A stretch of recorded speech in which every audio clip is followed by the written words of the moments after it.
Magbuligay, pinalbaganon ang pagkamatinlo aton gipadayonon.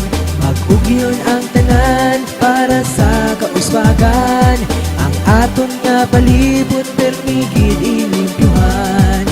Magbuligay, pinalbaganon ang pagkamatinlo aton gipadayonon.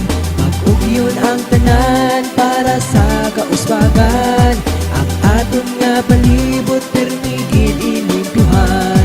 Kung nahibaluan nyo lang ang kamatuuran, may aragid basura sa adlaw nga tanan. Gani dapat kita nga mangidisiplinado sa adlaw-adlaw. Dapat kita ang magpanglimpyo aton nga pisaron, kag aton tinguwaan. Kita ang magpanilo sa aton nga usiran. Pain-painon naton ang atong mga sagot lainon, ang madunot sa mga hindi madunot. Ang tatlo ka R dapat itandaan, kay makabuligid ini sa atong kauswagan. Mag-recycle, mag-reuse, kag mag-reduce kita. Dapat mangin aktibo sa paghigos sa basura.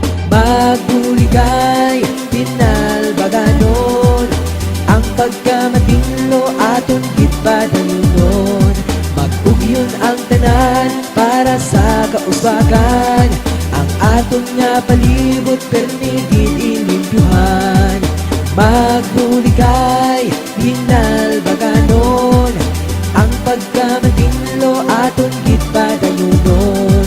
Mag-ugyon ang tanan para sa kauswagan, ang aton nga palibot permigid ilimpyuhan. Ang plastic ang lara, kaubos sa butilya, pwede na to pa-scrap, kag kita ang makakwarta, kag pwede mainina. Ito ipantipunon, lipiwan sa maayo, kag pwede liwat gamiton. Pan sa mga puta, sigsang ulutan nun, ato ni palubong kaubos sa papel kag dahon. Himuan ko puspit, kag ini ipadunuton, pwede inihimuon nga abuno sa tanom. RA na to sa 3, ang atong nalayi, dapat ginato sunog, kay maayo gid ini nalari-sari nga polusyon. Ato manikawan, mahilayo pata sa balatian. Magbuligay, pinalbaganon ang pagkamatinlo aton gipadayonon. Mag-ugyon ang tanan para sa kauswagan, ang aton nga palibot permigid ilimpyuhan. Magbuligay, pinalbaganon ang pagkamatinlo aton gipadayonon. Mag-ugyon ang tanan para sa kauswagan, ang aton nga palibot permigid